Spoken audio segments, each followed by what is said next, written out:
Guys, मेरा नाम राहुल है। आज हम बात करने वाले हैं PT365 एक्सटेंडेड के बारे में। हमने लास्ट लेक्चर में साइंस एंड टेक्नोलॉजी पूरा कवर कर लिया था। अब हम कल्चर करेंगे। कल्चर इसी लेक्चर में ख़त्म हो जाएगा। इसमें बस इनिशिएटिव ऑफ यूनेस्को और मॉडर्न इंडियन हिस्ट्री और मलाबार रेबेलियन है। तो ये इम्पोर्टेंट रेबेलियन है और UPSC के एग्ज़ाम में पूछ जा सकते हैं। तो हम स्टार्ट करते हैं वीडियो को। यहाँ पे कल्चर में पहला इनिशिएटिव ऑफ यूनेस्को में पहली न्यूज़ है वर्ल्ड हेरिटेज साइट या वर्ल्ड हेरिटेज टैग। तो रिसेंटली काकतीय रुद्रेश्वर टेम्पल, जिसको रंपा टेम्पल भी बोला जाता है, और धोलावीरा इंस्क्राइब्ड हुआ था यूनेस्को की वर्ल्ड हेरिटेज लिस्ट में। तो ये इंपॉर्टेंट चीज़ है, दोनों टेम्पल इंपॉर्टेंट है, रंपा टेम्पल और धोलावीरा का जो टेम्पल है। और न्यूज़ में क्या है कि ये जो दो साइट है, इंडिया के पास 40 साइट है यूनेस्को की वर्ल्ड हेरिटेज साइट, 32 कल्चरल है, 7 नेचुरल है और 1 मिक्स्ड है। ठीक है। धोलावीरा फर्स्ट साइट है एंशिएंट इंडस वैली सिविलाइजेशन की इंडिया में, जिसको टैग मिला है ये। ठीक है। तो ये इंपॉर्टेंट न्यूज़ मिल जाती है, धोलावीरा पहली साइट है। ठीक है।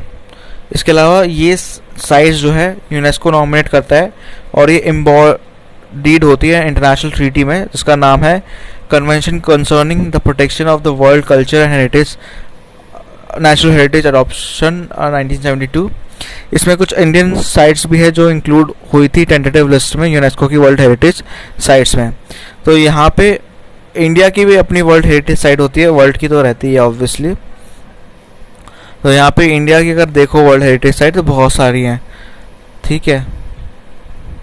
हिमाचल प्रदेश में भी है और उत्तराखंड में है, दिल्ली में है, राजस्थान में है, गुजरात में है, तो बहुत सारी साइट्स हैं। ठीक है ना। तो हम कोशिश करेंगे नॉर्थ ईस्ट से स्टार्ट करते हैं। नॉर्थ ईस्ट में आपका असम में मानस वाइल्ड लाइफ सेंचुरी है, काजीरंगा वाइल्ड लाइफ सेंचुरी है। ठीक है। ये हाँ ठीक है। यहाँ पे वेस्ट बंगाल में आपका सुंदरबन है, बिहार में नालंदा है, ओडिशा में सन टेम्पल है, फिर आपका तेलंगाना में है काकतीय रुद्रेश्वर टेम्पल जो अभी इंक्लूड हो चुका है। उसके बाद साउथ में जा रहा हूँ अभी, आंध्र प्रदेश में आपका आंध्र प्रदेश में तो ठीक है। उसके नीचे चलते हैं तमिलनाडु में, यहाँ महाबलीपुरम है और चोला टेम्पल्स भी है। ठीक है। उसके बाद ऊपर चलते हैं हम, कर्नाटका में है पड्डक्कल। ठीक है। और कर्नाटका में हम्पी भी है। ठीक है ना। इसके अलावा यहाँ पे गोवा में churches and convents of Goa है, जो फेमस जगह है जहाँ पे जाते हैं लोग। महाराष्ट्र में एलिफेंटा केव्स है, छत्रपति शिवाजी टर्मिनस है, Victorian and art deco ensemble है मुंबई का, एलोरा केव्स है, अजंता केव्स है, ये नासिक में है। ठीक है। इसके अलावा यहाँ पे अगर आप देखो तो आपका गुजरात में हिस्टोरिक सिटी ऑफ अहमदाबाद है, धोलावीरा साइट जो आई है, सांची स्तूपा तो चलो छोड़ो उसको, रानी की वन है गुजरात में। ठीक है। और इसके अलावा एक ये है चंपन्नर पावाडगढ़, इसको जैसे प्रोनाउंस करते हैं आप देख लो ना, आर्कियोलॉजिकल पार्क है, ये गुजरात में ही है। उसके अलावा मध्य प्रदेश में सांची स्तूपा है, rock shelters of Bhim Betka है। ठीक है। यहाँ पे आपका खजुराहो भी है, खजुराहो टेम्पल भी है, खजुराहो ग्रुप ऑफ मॉन्यूमेंट जो है, जिसका नाम से अब फेमस है। इसके अलावा अगर बात करें राजस्थान की, तो यहाँ पे जंतर मंतर है जयपुर में जो है। ठीक है। जयपुर सिटी है और आपका केलोदियो नेशनल पार्क भी है। ठीक है। उसके अलावा यहाँ पे दिल्ली में कुतुब कॉम्प्लेक्स है, हुमायूं टॉम्ब है, रेड फोर्ट कॉम्प्लेक्स है। ठीक है। यूपी की बात करें, आगरा फोर्ट है और ताज महल है, और फतेहपुर सीकरी है जो आगरा में है। यहाँ पे पंजाब चंडीगढ़ की बात करें, कैपिटल कॉम्प्लेक्स है। उत्तराखंड की बात करें, Nanda Devi valley of flowers national park है और ग्रेट हिमालयन नेशनल पार्क है। और यहाँ पे लास्ट जो है सिक्किम की बात करें तो यहाँ पे आपका कंचनजंगा नेशनल पार्क है। तो ये कुछ इंपॉर्टेंट साइट्स है यूनेस्को की। तो आप यहाँ पे देख सकते हो राजस्थान के हिल जैसलमेर हिल हो गया, रणथंभौर फोर्ट हो गया, गंगराव फोर्ट हो गया, कम्बेलगढ़ फोर्ट हो गया, चित्तौड़गढ़ फोर्ट हो गया। माउंटेन रेलवे भी है, कालका शिमला रेलवे है, दार्जिलिंग हिमालय रेलवे और नीलगिरी माउंटेन रेलवे है। ठीक है ना। इसके साथ ही नेक्स्ट में आपका यूनेस्को टैग का मतलब क्या है, ये बहुत इंपॉर्टेंट है कि भाई अगर टैग मिल जाता है तो मतलब क्या होता है इसका। तो ये गैल्वनाइज करता है नेशनल और इंटरनेशनल टूरिज्म को, नॉट ओनली उनकी साइट्स के लिए बट हिस्टोरिकल साइट्स है ये, मतलब बहुत ही प्राचीन जगह है ये। इनमें टूरिज्म सबसे ज़्यादा आता है ऑटोमेटिकली अगर यूनेस्को का टैग मिलता है। इसमें बेटर एमिनिटीज़ आती है और बड़ा पैसा आता है जो कंजर्वेशन या कम्युनिटी के वेलफेयर के लिए आता ही है। अगर ये साइट जो है इंस्क्राइब हो जाती है वर्ल्ड हेरिटेज लिस्ट में तो यहाँ पे प्रेस्टीज मिलता है उसको, और इसमें गवर्नमेंट और सिटीजन में अवेयरनेस फैलती है कि उस साइट की कितनी महत्वपूर्ण है या कितनी इम्पोर्टेंस है। कंट्री रिसीव करती है फाइनेंशियल असिस्टेंस और expert advice world heritage community में सपोर्ट करती है एक्टिविटीज़ प्रिजर्वेशन के लिए। ये साइट इम्पोर्टेंस गेन करती है Geneva convention against destruction during war के अंडर भी। अब ये जो रुद्रेश्वर टेम्पल की हमने जो बात करी, लिस्ट जो हुआ था यूनेस्को की साइट पे, इसी की बात कर लेते हैं। ये टेम्पल पालमपेट में है, मैंगलोर डिस्ट्रिक्ट में, जो कि वरंगल में है तेलंगाना में। ये मास्टरपीस है काकतीय स्टाइल ऑफ आर्किटेक्चर में। यहाँ पे इंजीनियरिंग इनोवेशन यूज़ करी है जिसमें फ्लोटिंग ब्रिक्स है, sand box foundation material selection knowledge है, इंजीनियरिटी है स्टोन स्कल्पचरिंग में, और टेक्नोलॉजिकल बहुत सारी चीज़ें हैं इंसेंबल हुई है। तो यहाँ पे एक चीज़ है सैंड बॉक्स फाउंडेशन। ये क्या चीज़ है? तो यहाँ पे ये टेक्नोलॉजी जो है एक सर्टेन एरिया में पाई जाती है जिसमें डग अप होता है, फिर फिल करते हैं सैंड के साथ, फिर जो स्ट्रक्चर है कंस्ट्रक्ट होता है टॉप पे। ठीक है, स्ट्रक्चर जो बिल्ड होता है इन चीज़ों पे इसको सैंड बॉक्स बोलते हैं। और यहाँ पे रोबस्ट फाउंडेशन होता है, सेस्मिक वेव्स जो जनरेट होती है ड्यू टू अर्थक्वेक, और ये अब्सॉर्ब होती है सैंड के द्वारा। तो ये सेस्मिक जगह के लिए बहुत सही माना जाता है क्योंकि वहाँ पे देखा गया अर्थक्वेक ज़्यादा आते हैं। तो ये कंस्ट्रक्शन जो इसकी स्टार्ट हुई थी रुद्रेश्वर टेम्पल की, तो 1213 में हुई थी ये, और ये रैचारा रुद्रा की रेन में हुई थी। ये एक किंग है काकतीय किंग गणपति देवा। ये 40 साल में बना था बाय स्कल्पचर्स रम्माप्पा। ठीक है, सैंडस्टोन टेम्पल है जिसको डेडिकेट किया गया था शिव भगवान को, जिनका नाम है रामालिंगेश्वर स्वामी। ठीक है, रामाप्पा जो है मेन शिव टेम्पल है जो एक लार्ज वॉल्ड टेम्पल कॉम्प्लेक्स में है जिसमें बहुत सारे स्मॉल टेम्पल्स आते हैं, स्ट्रक्चर आते हैं। और ये बहुत ही क्लोज था रामाप्पा चेरू के, जो कि काकतीय ने बनाया था वाटर रिजर्वायर।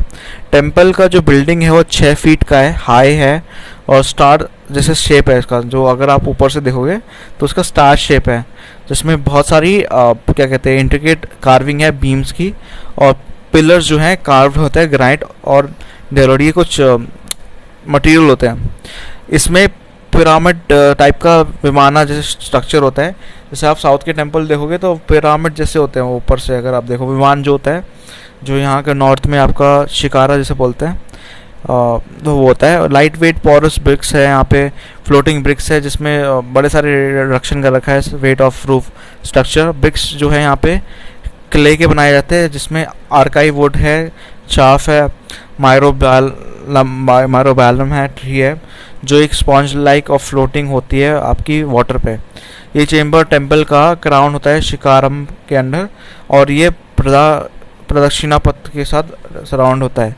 ये एक हाई आर्टिस्टिक क्वालिटी इलस्ट्रेशन है रीजनल डांस कस्टम की, काकतीय कल्चर की, जो वॉल्स पिलर्स और सीलिंग्स पे है। फेमस इटालियन जो मर्चेंट है मार्को पोलो जो है, उन्हें रिमार्क करा है टेम्पल को brightest star in the Galaxy. तो ये बहुत ही अच्छा कॉम्प्लीमेंट है जो कि एक फॉरेन इटालियन ट्रैवलर ने दिया है, brightest star in the Galaxy of medieval temples of the Deccan. ठीक है, तो यहाँ पे मार्को पोलो के बारे में जान लेते हैं। 1254 से लेकर 1324 में आया था मार्को पोलो।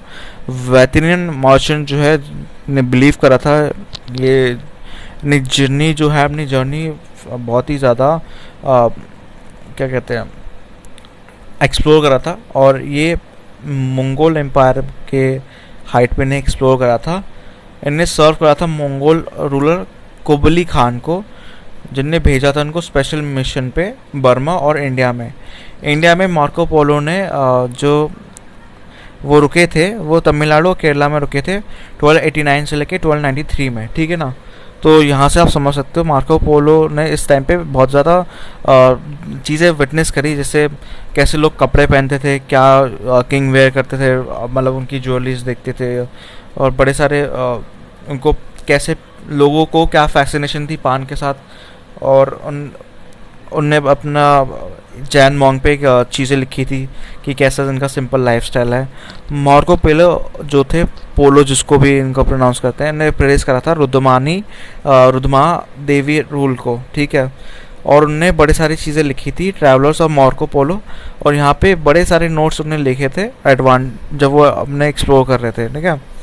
इसके अलावा यहाँ पे काकतीय के बारे में जान लेते हैं। तो काकतीय का पॉलिटिकल सेक्शन जो था काल्याना चालुक्यास पे था, जो कन्नड़ स्पीकिंग रीजन थी, तेलुगु स्पीकिंग रीजन में चालुक्यास में। काकतीय जो है होयसालास और यादव्स ने अनाउंस करी थी, और ये एक इंडिपेंडेंट थे चालुक्यास में। काकतीय जो बेसिकली ईस्टर्न डेक्कन रीजन में रूल करते थे, जिसमें प्रेजेंट डे तेलंगाना आंध्र प्रदेश आता है, और कुछ पार्ट्स आते हैं कर्नाटका या सदर्न ओडिशा में। कैपिटल जो है इसकी औरंगुलू थी, जिसका वारंगल है इसकी आज के टाइम पे जो जाना जाता है। इंपॉर्टेंट रूलर कौन थे इनके? पोलो II जो एक इंडिपेंडेंट रूलर थे काकतीय डायनेस्टी के। सेकंड है रुद्रदेवा जो है 1163 में थे और 1195 में थे, मतलब मिडिवल टाइम के आसपास देख लो।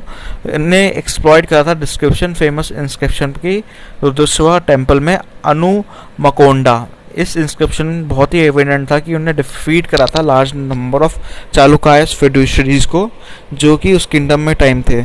रुद्रदेवा सक्सीड हुए थे, मतलब उनके बाद जो रुद्रदेवा के बाद कौन आए थे? महादेव, ठीक है। रुद्रदेव के बाद महादेव 1195 से जब उनकी स्टार्ट हुई थी इनकी, और रुद्रदेवा की ख़त्म हुई थी।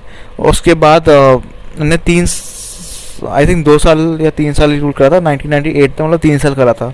उसके बाद इनके सन आए थे महादेव के सन गणपति 1199 से, मतलब महादेव के 1 साल बाद से लेके 1261 तक इन्हें रूल करा था। गणपति के कोई बच्चे नहीं थे, पर उनका जो सक्सेशन हुआ था रुद्रा माँ देवी ने सक्सीड करा था, ठीक है। जो कि बहुत ही उस टाइम पे ऐसा था, जो क्वीन होती थी ना बहुत कम होती थी, तो बड़ी अच्छी बात थी ये, और जो बनी थी शायद यहाँ पे ये चीज़ इम्पोर्टेंट है कि मार्को पोलो ने इनको प्रेस करा था अपनी राइटिंग्स पे, तो ये आप ध्यान रखना। और बहुत ही ज़्यादा रिपल्स थी ये पांड्या साउदर्न तमिलनाडु के ईस्टर्न गंगास ऑफ ओडिशा और सैनूज ऑफ देवागिरी। 1303 में अलाउद्दीन खिलजी ने इन्वेट करा था काकतीय टेरिटरी, ठीक है, दिल्ली सल्तनत के टाइम पे आ गया हम, और जिसने इसको ख़त्म कर दिया था काकतीय को। कंट्रीब्यूशन क्या है काकतीय का? आर्ट, आर्किटेक्चर, लिटरेचर में ये बहुत ही ज़्यादा इम्पोर्टेंट है। काकतीय ने एक सैटेलाइट टेम्पल को कैरी फॉरवर्ड करा था, जो कि अडॉप्ट हुआ था वैसेरा स्टाइल ऑफ विमाना से, चालुकायस से, ठीक है। वैसे तो यहाँ पे ये आर्किटेक्चर इम्पोर्टेंट है जो उन्होंने कैरी फॉरवर्ड करा था, और ये अडॉप्ट हुआ था कल्चर जोग्राफी तेलंगाना से। जो मटेरियल यूज़ होता था सैंड, वो कंस्ट्रक्शन में यूज़ होता था, और उनकी फाउंडेशन थी टेंपल की, जो कि लॉफ्टी टेंपल मेकिंग में एक इम्पॉर्टेंट था, ताकि अर्थक्वेक को बचा ले। अर्थक्वेक रेजिस्टेंट स्ट्रक्चर था, एक मास्टरपीस था, करेक्टिव एफर्ट्स था काकतीय का, जो कि कंस्ट्रक्शन और जियो टेक्नोलॉजी के लिए बहुत ही इम्पोर्टेंट था। मतलब उस टाइम पे ऐसी टेक्नोलॉजी होना ही, मतलब ऐसी चीज़ बनाना में एक कला है, और सोच भी बहुत तगड़ी थी। तो एक इनकी डिस्टिंक्ट स्टाइल ऑफ था चीज़ें बनाने का काकतीय का, जैसे गेटवे हो गया, इनका टेंपल कॉम्प्लेक्सेस हो गया, यूनिक था इस रीजन पे, और हाईली इवॉल्व था। ऐसा नहीं था बहुत ही ज़्यादा पुराना था, बहुत ही इवॉल्व था, और एस्थेटिक था, मतलब देखने में खूबसूरती झलकती थी। टाउन जो थे इनके गेटवे थे बहुत ही शानदार होते थे, और इनका जो स्ट्रक्चर था, प्लान था, बहुत ही ज़्यादा अच्छा था। वेल प्लान इरिगेशन सिस्टम था यहाँ पे, जबकि पानी की बड़ी कमी होती थी क्योंकि पेरिनियल वाटर रिसोर्स थे, ठीक है। यहाँ पे पेरिनियल वाटर रिसोर्स नहीं थे। पेरिनियल मतलब कि जो एवरलास्टिंग होता है, वहाँ पे पानी की कमी होती है ऑब्वियसली, क्योंकि मैं साउथ की बात कर रहा हूँ। यहाँ पे एक और चीज़ है, रिसेंटली तेलंगाना की गवर्नमेंट ने स्टार्ट करा है मिशन काकतिया, जो बेसिकली रिस्टोर करता है टैंक्स और इरिगेशन नेटवर्क, जो कि इंस्पिरेशन लेते हैं काकतिया डायनेस्टी से। तो यार ये देखो, आज की प्रेजेंट गवर्नमेंट पुराने इरिगेशन सिस्टम से इंस्पिरेशन ले रहा, तो कितना वे फॉरवर्ड होगा इनका आइडिया। तेलंगाना लिटरेचर एक लेवल ऑफ मेचोरिटी ने रीच कर लिया 14th सेंचुरी में काकतिया पीरियड के टाइम पे। नृत्य रत्नावली एक ऑथर थे 1253 में। ये आपने देखो तो ये इम्पोर्टेंट है, तो ये चीज़ इम्पोर्टेंट है। मेचोरिटी जो थी, उसके लेवल ऑफ मेचोरिटी जो थी हमने देख लिया। यहाँ पे नृत्य रत्नावली ऑथर जो थे यहाँ पे 1253 में ये लिखा गया था। जया सेनापति जो इंस्पायर थे डांसिंग फीमेल फिगर्स, जो कि रामप्पा टेम्पल में थे। स्टडी ऑफ रुद्रेश्वर टेम्पल जो डांस स्कल्पचर्स थे, वो एक अंडरस्टैंडिंग देती है कि वहाँ की देसी डांस ट्रेडिशन कैसे होते थे। जैसे पैरानी हो गया, परेखना हो गया, गौंडोली हो गया, रक्षड़ा हो गया, बड़ी सारी चीज़ें जो परफॉर्म होते थे टेम्पल में इम्पोर्टेंट थे। इसके अलावा धोलावीरा की बात करें, जो कि हमने देखा यूनेस्को की साइट है। अगेन धोलावीरा 3000 से लेके 1500 BCE में थी। सदर्न सेंटर थे हड़प्पा सिविलाइजेशन का। आइलैंड पे थे, खादिर पे, और यहाँ पे ये लोकेट थे रन ऑफ कच्छ में, जो गुजरात की साइट है ये। और डिस्कवर किसने करा था, ये इंपॉर्टेंट पूछा जा सकता है। इसका नाम है जगत पाटी जोशी। तो ये जगत पाटी जोशी ने डिस्कवर करा था। साइट्स को एक बार देख लो, मैप पे पूछा जा सकता है कई बार। हड़प्पा पाकिस्तान में देख लीजिए। उसके बाद यहाँ पे राखीगिरी है, बनावली है, तो ये भी इम्पोर्टेंट है आपकी साइट। यहाँ पे ये हरियाणा के आसपास की जगह है। उसके अलावा कालीबंगन जो है ये आपका राजस्थान में है। मोहनजोदारो अगेन पाकिस्तान की जगह के आसपास है। धोलावीरा आपने देख लिया है, गुजरात में है। लोथल भी गुजरात में है, तो दो साइड गुजरात में आ गई। कोट डीजी भी है आपका आई थिंक पाकिस्तान में। नागेश्वर गुजरात के आसपास ही है। चौहनदारो भी आपका पाकिस्तान में है, ठीक है ना। तो यहाँ पे धोलावीरा एक इंटायर सीक्वेंस है जो स्पैन करता है history of Harappan sites. Early Harappa town से प्री अर्बन फेज में बहुत ऑब्जर्व करा, और लेट हड़प्पा में ऑब्जर्व करा। फीचर्स क्या है धोलावीरा के, इम्पॉर्टेंट है। टाउन प्लानिंग इनकी इम्पॉर्टेंट थी, जो कि एक वॉल्ड सिटी थी और एक सेमेंट्री थी वेस्ट ऑफ द सिटी। ये वॉल सिटी जो कंसिस्ट करती थी फोर्टिफाइड कैसल, जिसमें अटैच फोर्टिफाइड बेली था जो आउटर वॉल था। ये बहुत सिमिलर थे हड़प्पन सेटलमेंट जो कालीबंगन में था, ठीक है। क्रिमेंशियल ग्राउंड थे और फोर्टिफाइड मिडिल टाउन और लोअर टाउन थे। बड़े सारे रिजर्वायर पाए गए थे ईस्ट और साउथ सिटाडल में। मेजॉरिटी जो बरियल थे सिमेट्री में होते थे, वो मेमोरियल थे इन नेचर। इसके अलावा यहाँ पे जो वाटर मैनेजमेंट कंजर्वेशन सिस्टम था वो इम्पोर्टेंट था, क्योंकि दो सीजनल स्ट्रीम थी जो रिवर प्रोवाइड करती थी। यहाँ पे एक जो वाटर स्कैसिटी होती थी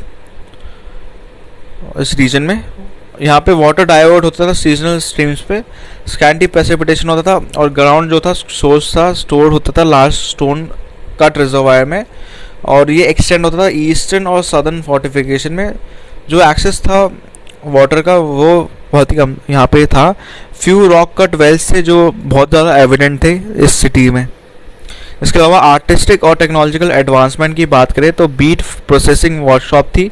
आर्टिफैक्ट्स से बड़े सारे चीज़ों के, जैसे copper shell stone, jewellery, semi precious stone, terracotta, gold, ivory, other material जो पाए गए थे। डिज़ाइन एग्जीक्यूशन हार्नेसिंग जो लोकल मटेरियल के होते थे इफेक्टिव मैनर में होते थे। स्ट्रेटेजिक लोकेशन की बात करें, लोकेशन जो आइलैंड थी खादिर की वो स्ट्रेटेजिक थी। हार्नेस करती है डिफरेंट मटेरियल मिनरल की, रॉ मिनरल मटेरियल सोर्सेज जैसे कॉपर शेल, एगेट, कार्निल, सिएटाइट।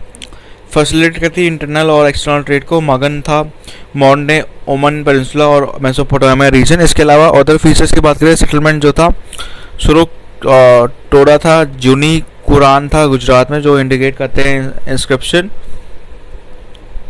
इसके बाद स्ट्रेटिफाइड जो सोशल ऑर्डर था डेमोन्स्ट्रेट करते हैं हैवी फोर्टिफाइड कैसल में।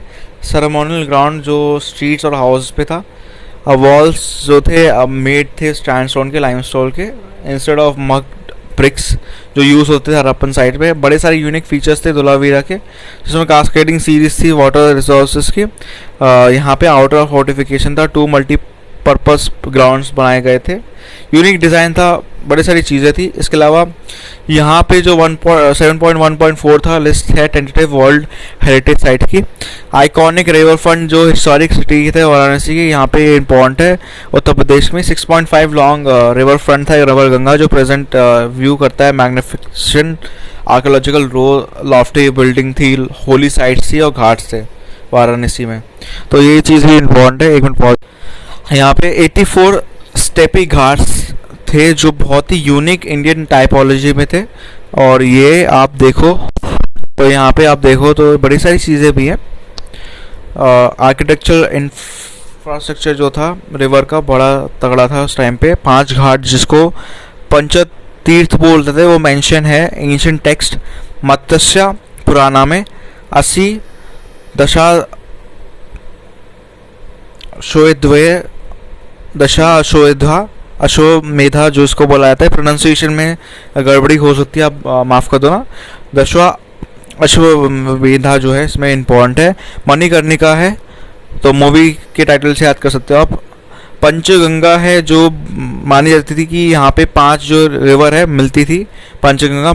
यहाँ पे गंगा, यमुना, सरस्वती, किराना और दूध पापा, ठीक है, दूध पापा, किराना, ये बिलीफ होती थी कि ये मिलती थी। और आदि केशवा। इसके अलावा हिंदुज़म यहाँ पे इम्पोर्टेंट था। वाराणसी को कल्चर, स्पिरिचुअल, रिलीजियस ट्रेडिशन माना जाता है बड़े सारे रिलीजियस साइट्स के लिए। हिंदुज़म के अलावा यहाँ पे बुद्धिज़्म में जो लॉर्ड बुद्धा का जो फर्स्ट समन था जिसको बोलते हैं turning the wheel of law, 1528 BC में हुआ था सारनाथ में, जो वाराणसी के पास था। जैन ट्रेडिशन के हिसाब से जो बर्थ प्लेस था 4th जैन 3 आंधकारास का, वो यहाँ पे हुआ था। फिर आपका 7th था सुपर श्रोयनाथ, और फिर 8th है चंद्र प्रभु, और 11th है श्रेयांशन था, और 23rd है परशुवन था। गुरु नानक ने इस जगह को विजिट करा था, वाराणसी को विजिट करा था 16th सेंचुरी में। और इसके अलावा मॉस्क की बात करें तो आलमगीर मॉस्क जो है पंचगंगा घाट में, वो औरंगजेब ने बनाया था। बड़े सारे ट्रेडिशन प्रैक्टिस होते थे, जैसे आपका वुडन टॉय मेकिंग था, साड़ी मेकिंग था, सिल्क वीविंग था, मेटल और वुड टेराकोटा हैंडीक्राफ्ट से, पेंटिंग थी, संस्कृत का बहुत यूज होता था, वैदिक चांटिंग होती थी यहाँ पे। इसके अलावा टेम्पल जो कंचीपुरम में है तमिलनाडु में, इसकी बात कर लेते हैं। ये रिवर वेगवाथी में था, जो हिस्टोरिक टाउन था कंचीपुरम का। 1000 टेम्पल्स थे जिसमें 126 टेम्पल्स जो है इम्पोर्टेंट थे, जिसमें 108 शिवा के थे, शिव जी के थे, और 18 वैष्णविज्म के हैं, मतलब विष्णु जी के हैं जो अभी तक हैं। कंचीपुरम में जिसको बोला जाता है कैपिटल ऑफ पल्लवा डायनेस्टी, ये 6th से 9th सेंचुरी CE में थे, जहाँ पे Dravidian style of architecture follow होता था। ठीक है, Dravidian style of architecture important है और जो यहाँ पे बहुत ही ज़्यादा फैलाया गया था और प्रसिद्ध था इस टाइम पे। इसके अलावा यहाँ पे जो 11 टेम्पल्स आइडेंटिफाइड हुए थे, नॉमिनेट हुए थे, कुछ इम्पोर्टेंट जो है वो है आपके कैलाश नाथ टेम्पल, जो पल्लवा किंग राजसिम्हा वन ने बनाया था, जिसको नरसिम्हवर्मन II ने बना, जिसको बोला जाता है। ये एक ओल्डेस्ट स्ट्रक्चर था कांचीपुरम का। टेम्पल सेक्टरम जो है यूनिक 16 साइड शिवलिंग है जो बनाया गया था ब्लैक ग्रेनाइट का। इसके अलावा जो टेम्पल है वो है एक Ambeshwara temple, one of the 5 major Shiva temple है। पंचभूत सतलम्स हर रिप्रेजेंट करता है एक नेचुरल एलिमेंट, जो रिप्रेजेंट करता है एलिमेंट अर्थ को। जो टेम्पल बनाया गया था ये राजा गोपुरम बनाया गया था, one of the tallest temple है साउथ में। और ये बनाया किसके द्वारा था? विजयनगर के किंग कृष्णदेवा राय, KD राय जिसे बोलते हैं शॉर्ट फॉर्म में, उन्होंने बनाया था ये राजा गोपुरम को। ठीक है, मिडिवल टाइम पे। और एक नोटेबल फीचर था इसका अय्याराम काल मंडप, जो कि बोला जाता है हॉलवे विद 1000 पिलर्स। तो ये एक अम्बेश्वरा टेम्पल भी बहुत ही इम्पोर्टेंट था, शिव जी का जो टेम्पल था। इसके अलावा यहाँ पे वराधराजा पेरुमल टेम्पल था, ये लॉर्ड विष्णु जी को डेडिकेट करा था। ये one of the 108 Divya Desam थे जिनने विजिट करा था 12 अलवर सेंट्स को, और ये 100 पिलर्स थे मंडप जो बनाया गया था विजयनगर के किंग्स के द्वारा। इसके अलावा उलगलंदा पेरुमल टेम्पल है, ये एक टेम्पल एक खासियत है कि इसमें 4 दिव्य देशम है, सेम कॉम्प्लेक्स है और ये कहीं भी ऐसा देखा नहीं गया, ठीक है। इसके अलावा कांचीपुरम जो है सिल्क वीविंग के लिए बहुत फेमस है। टेम्पल में जो मोटिव्स है उसमें गोपुरम, पीकॉक्स, नाइटेंगल्स, बड़ी सारी चीज़ें हैं जो पाई जाती हैं, और ये जो डिटेल है वो आपको कांचीपुरम साड़ी में पाई जाती है, तो ये एक बहुत ही अच्छी चीज़ है। इसके अलावा मैग्नेटाइट की बात करें, मैग्नेटाइट साइट ऑफ हीर बेंकाल, ये कर्नाटका में है। ये साइट जो है हीरा बेंकाल, ये 1000 मैग्नेटाइट बरियल स्ट्रक्चर है जो ग्रेनाइट पीक में बनाई जाइए। बहुत पुरानी ये साइट 2500 ईयर से भी ज़्यादा है। मेजर जो आर्कियोलॉजिकल वैरायटीज़ हैं वो डोलम्स है, पैसेज है, पैसेज चेम्बर, स्टोन सर्कल और बड़ी सारी चीज़ें। मैग्नेटाइट का जो वर्ड आता है वो 2 शब्दों से बनता है, एक है मैगास इसका नाम है लार्ज, इसका मतलब है लार्ज, और लिथोस मतलब एक स्टोन, तो बड़ा स्टोन, लार्ज स्टोन। ये कंस्ट्रक्ट होते थे आइदर बरियल साइट में या कॉमोमोरेटिव मेमोरियल्स में। इसका यूनिक फीचर है हीरल बेंगल का कि ये प्री हिस्टोरिक रॉक पेंटिंग में यूज़ होता था, जिसमें 11 रॉक शेल्टर्स थे जो डिस्कवर कर गए। मोटिव्स थे जैसे human figures, horse rider holding battle axe, rows of deers, bull जिसमें लॉन्ग हॉर्न्स से, पीकॉक थे इसमें। प्रोवाइड करते हैं एक्सेप्शनल इंसाइट फ्यूनरी में, रिचुअल प्रैक्टिसेस में जो आयरन एज की थी। Megalithic culture Indian protohistory का था। इंडिया में मैग्नेटाइट जो है peninsula south Deccan plateau Vindhyan range में देखा जाता है, नॉर्थ वेस्टर्न रीजन में। तो है बड़े घाट, लंबेट घाट जो नर्मदा वैली में है मध्य प्रदेश में।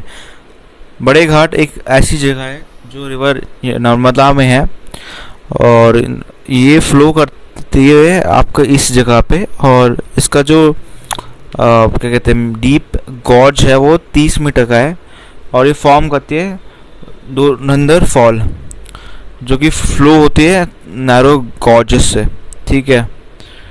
इसके अलावा यहाँ पे इम्पॉर्टेंट चीज़ है कि यहाँ पे जो टावरिंग मार्बल रॉक रहता है जो परपेंडिकुलर है दोनों साइड पे, वो एक स्टनिंग स्पेक्टेकुलर क्रिएट करता है जिसको ग्रैंड कैनन ऑफ इंडिया भी बोला जाता है। इसका आप इमेज लेना।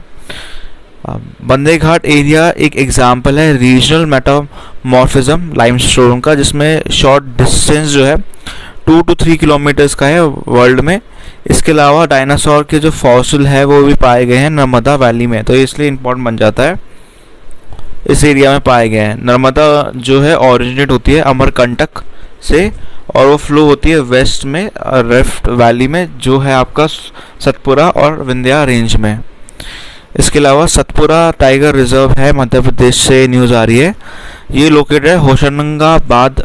सतपुरा टाइगर रिजर्व का एक प्राइम एग्जाम्पल है सेंट्रल इंडियन हाईलैंड इकोसिस्टम, जहाँ पे 17% जो इंडिया की टाइगर पॉपुलेशन है उसको सपोर्ट करती है और 12% जो है टाइगर का हैबिटेट। सतपुरा टाइगर रिजर्व जो है डिक्लेयर है first biosphere reserve Madhya Pradesh का 1999 में, ठीक है। और इसमें 3 प्रोटेक्टेड एरियाज आते हैं, सतपुरा नेशनल पार्क, भोरी सेंचुरी और पंचमारी सेंचुरी। आर्कियोलॉजिकल सिग्निफिकेंस क्या है, 55 रॉक शेल्टर जिसमें 1500 से लेकर 10,000 पुरानी वॉल पेंटिंग है जो डिपिक्ट करती है एलिफेंट को, टाइगर को, डियर को और पॉक्यूपाइंस को। इसके अलावा यहाँ पे जो है मराठा मिलिट्री आर्किटेक्चर महाराष्ट्र में जो है ये यहाँ पे 14 फोर्ट्स है जो कि है आपकी 17th सेंचुरी से। ये मराठा किंग छत्रपति शिवाजी ने बनाए थे और इसमें बड़े सारी चीज़ें आती हैं, जैसे शिवनानी फोर्ट है, ये बर्थ प्लेस है छत्रपति शिवाजी 1630 में। उसके बाद आपका जो नेक्स्ट फोर्ट है वो है अलीबाग कबूला फोर्ट जो कि एक मेजर पोर्ट था और ये आपका नेवल बेस भी था जो छत्रपति शिवाजी ने बनाया था। इसके अलावा राजगढ़ फोर्ट भी एक इम्पॉर्टेंट फोर्ट है जो कि मुग़ल के को बाहर रखने, मुग़ल को बहुत ही हेल्प कर रहा था कि वो आ ना जाए। ठीक है, जब शिवाजी ने एक ट्रीटी साइन करी थी जिसका नाम है ट्रीटी ऑफ पुरंदर 1655 में, और ये लॉन्गेस्ट ऑक्यूपाइड है बाय हिम, 26 ईयर्स तक रहा था। नेटवर्क की बात करें तो ये फोर्ट जो बिल्ड हुआ था हिल पे बिल्ड हुआ था, और यहाँ पे लैंड और सी का जो है एग्जाम्पल है सेट करा था कि एक एक्सीलेंट एग्जाम्पल है कि कैसे आप एग्जिस्टिंग टेरेन या लैंडस्केप पे भी एक डिफेंस या डेवलप कर सकते हो गुरिल्ला वॉरफेयर स्ट्रैटेजी, जो कि शिवाजी और मराठा आर्मी ने बनाया था ताकि वो कॉम्बैक करे मुग़लों को। और यहाँ पे लैंड स्लाइड पे भी देखा गया European coastal powers from the seaside. तो बड़ी सारी चीज़ें यहाँ पे इम्पोर्टेंट थी। तो यहाँ पे ये रखना कि मुग़लों को कैसे उन्होंने लैंड स्लाइड रखा और यूरोपियन कोस्टल पावर को कैसे वो सी साइड रखा। इसके अलावा शांति निकेतन की बात करें जो वेस्ट बंगाल में है, इसमें आपका शांति निकेतन यूनिवर्सिटी टाउन भी जाना जाता है। इसको हाउसेस विश्व भारती यूनिवर्सिटी बुलाता है। ओरिजिनली ये आश्रम था जो देवेंद्र टैगोर ने बनाया था, जहाँ पे वो मेडिटेट करते थे ऑन वन सुप्रीम गॉड। इसके अलावा इस स्ट्रक्चर में जो ये बनाया गया था वो शांति निकेतन गृह बनाया गया था, हाउस है, और एक स्टेन ग्लास टेम्पल है जहाँ पे वर्शिप जो है नॉन डिनोमिनेशनल होती थी। अदर इम्पॉर्टेंट स्ट्रक्चर में आपका बड़ी सारी चीज़ें आती थी। पाथ भवन आता है जिसमें ब्यूटीफुल फेरस्कोज हैं जो नंदन दाल बोस ने बनाया था, और ये नुतन बारी भी है, एक थैच्ड कॉटेज है। इसके अलावा विश्व भारती यूनिवर्सिटी की बात करें तो ये शांति निकेतन में बनाई गई थी। वेस्ट बंगाल जो है वहाँ पे किसके द्वारा, नोबेल लॉरिएट रविन्द्रनाथ टैगोर जी के द्वारा 1921 में बनाया गया था। इनको 100 साल हो गए हैं। ये कॉन्शियस रिप्यूटेशन था ब्रिटिश एजुकेशन सिस्टम का। ठीक है, ये एक सेंटर जो था सिंप्लिसिटी था एक्सटर्नल्स में, जहाँ पे नेसेसरी क्या था कि आप अपनी स्पिरिचुअल इस एजुकेशन या इंस्टीट्यूशन में स्पिरिचुअल रियलाइजेशन पे फोकस करा गया था। करिकुलम में म्यूज़िक, ड्राइंग, ड्रामेटिक परफॉर्मेंस जैसी चीज़ें थी। इसके अलावा नेक्स्ट न्यूज़ है आपकी secret emblem of Hoysalas Belur and Halebid Karnataka में जो है, हमने यूनेस्को की वेबसाइट पे देखा है इसको। ये बेसिकली आपके फुट होल्स पे है वेस्टर्न घाट्स के, सेक्रेड एसेंबल्स हैं हिंदू टेम्पल्स के, जैन टेम्पल्स के, और सेकेंडरी स्ट्रक्चर है, इंटीग्रेट स्कल्पचर्स है, आइकॉनोग्राफी है, टेम्पल डांस, म्यूज़िक जैसी चीज़ें हैं। इसके अलावा टेम्पल कौन कौन से इंपॉर्टेंट है, एक तो चन्नकेश्वर टेम्पल है बेलूरू में, एक होयसालाश्वर टेम्पल है हालीबीथ पे। ये मास्टरपीस कहलाए जाते हैं होयसाला आर्ट के। ठीक है, रिमार्केबल आर्किटेक्चर अचीवमेंट है स्टोन टेम्पल्स में, स्टार शेप्ड प्लान है, मतलब अगर आप ऊपर से देखोगे तो ये स्टार शेप में बनेंगे। आर्किटेक्चर जो होयसाला का था वो हाइब्रिड था नागारा और द्रविडियन, मतलब नागारा जो था नॉर्दर्न का मेजर था और द्रविडियन का आपका सदर्न का हो गया, तो इसका हाइब्रिड मतलब इनका जो मिला के कुछ बनाया ना बढ़िया सा। कल्याणी स्टेप वेल्स कॉमनली पाए जाते थे इन जगह। इसके अलावा इम्पोर्टेंट चीज़ें थी जो डेवलप करती थी स्पिरिचुअल बिलीफ, जैसे वैष्णविज्म, शैविज्म और जैनिज्म। रिलेटेड न्यूज़ में यूनेस्को ने हिस्टोरिक अर्बन लैंडस्केप प्रोजेक्ट जो है ग्वालियर और ओरछा सिटीज़ में जो मध्य प्रदेश ने लॉन्च करा है। ग्वालियर 9th सेंचुरी में इस्टेब्लिश हुआ था गुर्जर प्रतिहारा राजवंश, तोमर बघेल, कछवाओं एंड शिडन्स के द्वारा। ग्वालियर जाना जाता है प्लेसेस के लिए और टेम्पल्स के लिए, जिसमें सास बहू टेम्पल भी थी। ओरछा बुंदेलखंड रीजन का पार्ट है, मध्य प्रदेश में आता है। यहाँ पे 16th सेंचुरी में ये कैपिटल था मुंडेला डायनेस्टी का। फेमस स्पॉट जो है ओरछा में जो बुंदेलखंड रीजन में वो है राजमहल, जहांगीर महल, रामाराजा टेम्पल, राय प्रवीण महल और लक्ष्मी नारायण मंदिर। इसके अलावा HUCLP जो है हिस्टोरिक अर्बन लैंडस्केप प्रोजेक्ट जो है 2011 में स्टार्ट हुआ था, और ये बेसिकली मैनेज करता है heritage resources, dynamic, constantly change करता है इन्वायरमेंट को और ये रिकग्निशन देता है, आइडेंटिफिकेशन देता है, लेयरिंग करता है, इंटरकनेक्शन नेचुरल और कल्चरल टैंजिबल इनटैंजिबल चीज़ों को। इसके अलावा इसकी सिग्निफिकेंस बहुत ज़्यादा है। ये एनहांस करता है, इंटीग्रेट करता है अर्बन हेरिटेज साइट्स को, स्पेसिफिकली जो स्मार्ट सिटीज़ है initiative, chemical treatment, historic spots का वो होता है, आर्ट इंस्क्रिप्शन होती है यहाँ पे विजिबल होते हैं। यूनेस्को सजेस्ट करता है बेस्ट मेजर्स रिसोर्सेज डेवलपमेंट का, एक्सटेंसिव सर्वे वर्क होता है, मैपिंग होती है अर्बन कैरेक्टरिस्टिक्स की, हिस्टोरिकल सिटीज़ की जो कैरी आउट होती हैं। यहाँ पे यूके का लिवरपूल के जो है इम्पॉर्टेंट है, यूके जो लिवरपूल है रिमूव कर दिया था वर्ल्ड हेरिटेज लिस्ट से। यहाँ पे डिसीजन जो है कंसर्न करता है ओवर डेवलपमेंट में और प्लान करता है नया फुटबॉल स्टेडियम। इसके अलावा लिवरपूल जो है ये 2004 में आया था वर्ल्ड हेरिटेज लिस्ट में, जो रिकग्नाइज करता है role of world major trading centres 18-19 century में, और डॉक टेक्नोलॉजी को पायनियर करना, ट्रांसपोर्ट सिस्टम्स को, पोर्ट मैनेजमेंट के लिए फेमस था। इसमें जो थर्ड लोकेशन है बहुत लूज थी वर्ल्ड हेरिटेज स्टेटस में, अरेबियन ऑर्क्स सेंचुरी ओमान में 2007 में बनी और इसके अंदर आई। और आपका एलाबा वैली था, ये जर्मनी में एक जगह है, 2 साइट थी, इसके बाद ये थर्ड साइट पे आई थी। नेक्स्ट न्यूज़ है वर्ल्ड हिस्ट्री से आ रही है, ये आपकी मॉडर्न इंडियन हिस्ट्री से है। Jallianwala Bagh massacre, prime minister recently unveil करा है, फ्लैग और डेडिकेट करा है रिनोवेटेड कॉम्प्लेक्स जलियांवाला बाग समर्क अमृतसर में, और उन्हें इनॉग्रेट करा है म्यूज़ियम और गैलरीज को। जलियांवाला बाग समर्क कॉमोमरेट करता है जलियांवाला बाग मैसेकर, जो कि हुआ था अप्रैल 13, 1919 इम्पोर्टेंट डेट है।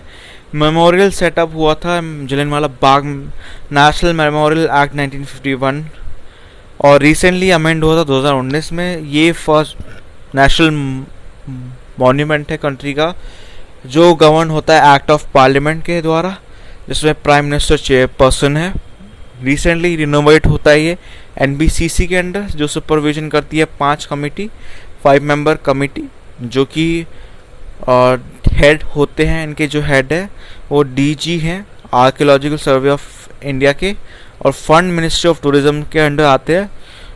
इस स्कीम के अंडर आते हैं, स्कीम है असिस्टेंट टू सेंट्रल एजेंसी, तो मिनिस्ट्री ऑफ टूरिज्म इनको फंड प्रोवाइड करती है। ये चीज़ इम्पोर्टेंट बन जाती है। जलियांवाला बाग मैसेकर सबको ही पता है, ये एक बाग की स्टोरी सभी को पता है, मैं बस जल्दी पढ़ देता हूँ उसको। मैसेकर बेसिकली बड़े सारे फैक्टर्स थे मैसेकर में, ये आपने 11th 10th 9th में पढ़ा होगा। पहला है रोलाक्ट एक्ट जो पास हुआ था, और इनिशिएशन जो होता है रोलाक्ट सत्याग्रह। रोलाक्ट एक्ट जिसको ब्लैक एक्ट बुलाता है, ये बेसिकली ब्रिटिश गवर्नमेंट ने ऑथराइज करा था कि वो इम्प्रिजन कर सकते हैं, कन्फाइन कर सकते हैं विदाउट ट्रायल किसी भी पर्सन का जो सेडेशियस एक्टिविटी में। इसकी वजह से एक नेशनल वाइड अनरेस्ट आता है, जहाँ पे गांधी जी ने इनिशिएट करा था सत्याग्रह और प्रोटेस्ट करा था रोलाक्ट एक्ट के अगेंस्ट, और ब्रिटिशर्स ने इशू करा था कि उन्हें प्रोहिबिट कर दिया था फ्रॉम एंटरिंग पंजाब, ठीक है। इसके अलावा बड़े सारे लीडर्स जो हैं वो अरेस्ट हुए थे अमृतसर में, और अनरेस्ट थी पंजाब में। तो यहाँ पे डॉक्टर सैफुद्दीन किचलू और डॉक्टर सत्यापाल 2 प्रोमिनेंट लीडर्स थे, जिसने एक पीसफुल प्रोटेस्ट ऑर्गेनाइज करा था रोलाक्ट एक्ट के अगेंस्ट अमृतसर में, पर उनको अरेस्ट कर लिया गया था। सोल्जर्स ने बड़ी बेरहमी से लोगों को मारा इसमें, और जो बेसिकली डिमॉन्स्ट्रेटर्स थे उन्हें बस ये बोला था कि इन दोनों लीडर्स को रिलीज़ कर दो। इसकी वजह से एक वायलेंट आउटब्रेक आया था, जहाँ पे रेलवे लाइन्स, टेलीग्राफ पोर्ट्स और पोस्ट जो है गवर्नमेंट बिल्डिंग्स जो है डिस्ट्रॉय कर गई थी, और यूरोपियंस और इंडियंस मारे गए थे। Punjab place under martial law, बड़े सारे जो पंजाब के लोग थे वो मार्शल लॉ के अंडर थे, और सिविल लिबर्टीज़ जो है उनकी हटा दी गई थी। ब्रिगेडियर जनरल डायर जो थे उन्हें बैन करा था गैदरिंग किसी भी तरह की more than 4 people. Jallianwala Bagh जो है गैदरिंग आप सभी को पता है, 10,000 से ज़्यादा लोग गैदर हुए थे यहाँ पे। ये जो लोग थे वो सेलिब्रेट कर रहे थे फेस्टिवल बैसाखी अप्रैल 13, 1919 को,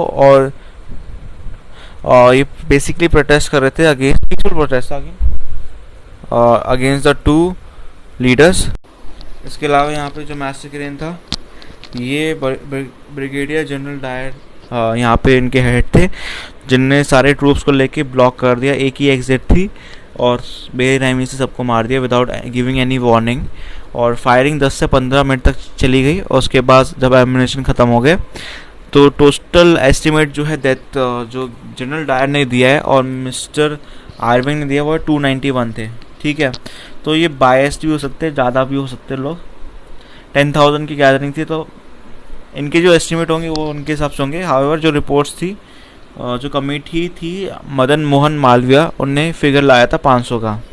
ठीक है, अब उसके बाद क्या हुआ मैसेक्रेन के बाद, तो न्यूज़ जो है जलियांवाला बाग की वो स्प्रेड हो गई, जिसकी वजह से डेमोन्स्ट्रेशन वाइड स्प्रेड होने लगा, जिसकी वजह से गवर्नमेंट ने आपका ब्रूटली रेप्रेशन को रिस्पॉन्ड करा इसकी।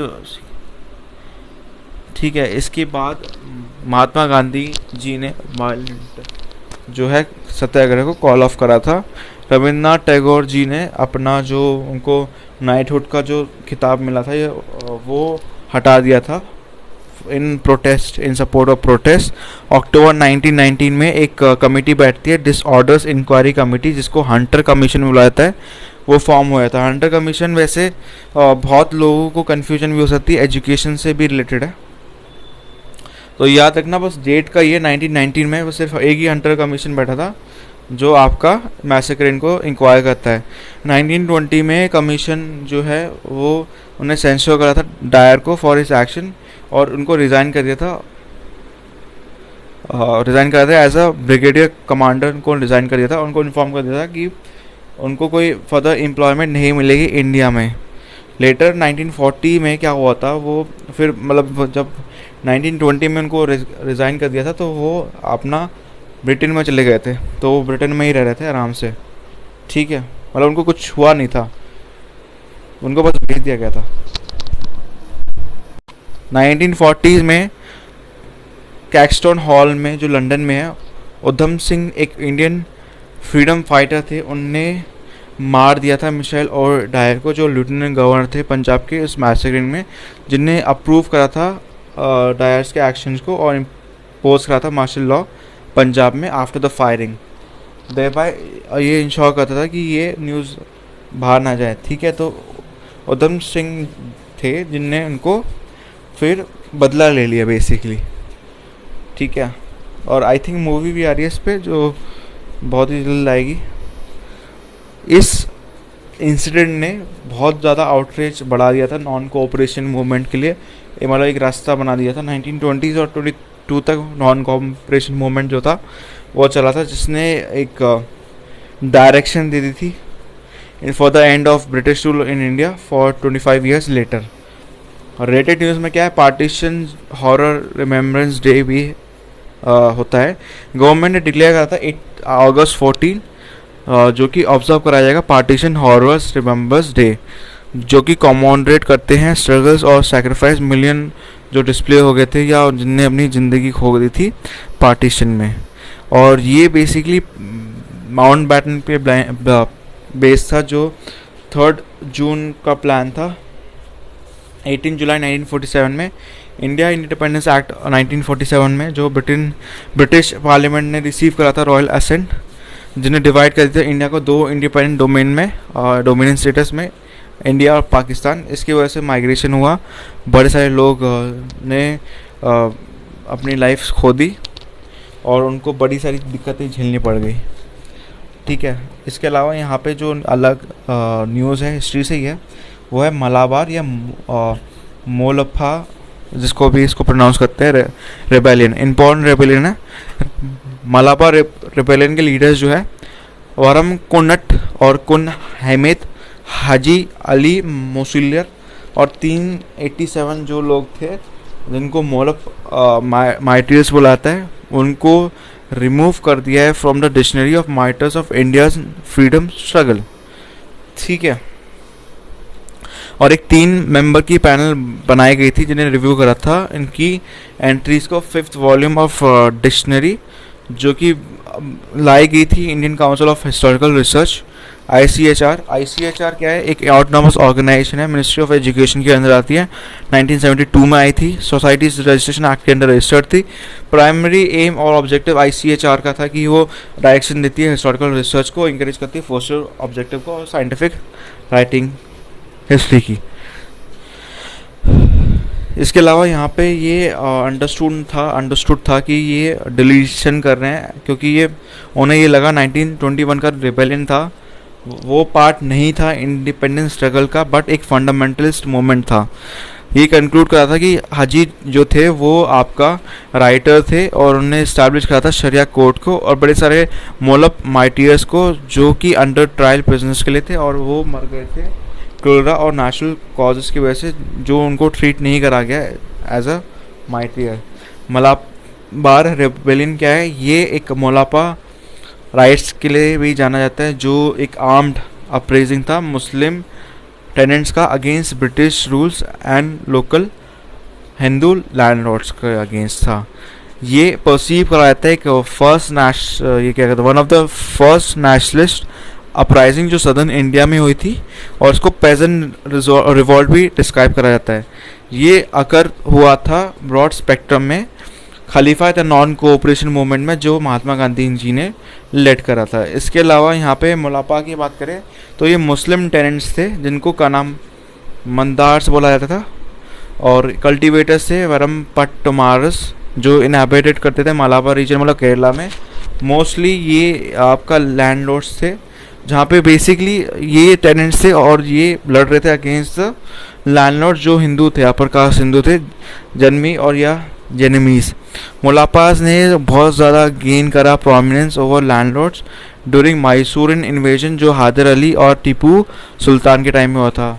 ब्रिटिश ऑक्यूपेशन जो मालाबार में हुई थी 1792 में, जब थर्ड एंग्लो मैसूर वॉर हुई थी, इनने डोमिनेशन जो था हिंदू लैंडलॉर्ड्स ने रीइस्टैब्लिश कर लिया था। इस सिनेरियो में मलिपास जो थे उनको वो बेसिकली हिंदू लैंडलॉर्ड्स के हाथ में थे कि उनको अब कैसे वो आगे टेनेंट कैसे रखेंगे जो भी है, ठीक है, जो कि सस्टेन होते थे ब्रिटिश अथॉरिटी के द्वारा, ठीक है। कॉजेज ऑफ रिवोल्ट क्या थी ये देख लेते जल्दी। हिस्ट्री जो फ्यूडल कॉन्फ्लिक्ट था मलाबार रीजन में, पेजेंट लैंडलॉर्ड रिलेशन जो हिस्टोरिकली बहुत ही स्ट्रेन थे इस रीजन में। 32 अपराइजिंग हुई थी जो मलाप्स ने ऑर्गेनाइज करी थी 1836 में और 1919 तक हिंदू लैंडलॉर्ड्स के अगेंस्ट और यहाँ पे ब्रिटिश ऑफिशियल्स के अगेंस्ट भी, ठीक है, दोनों के अगेंस्ट।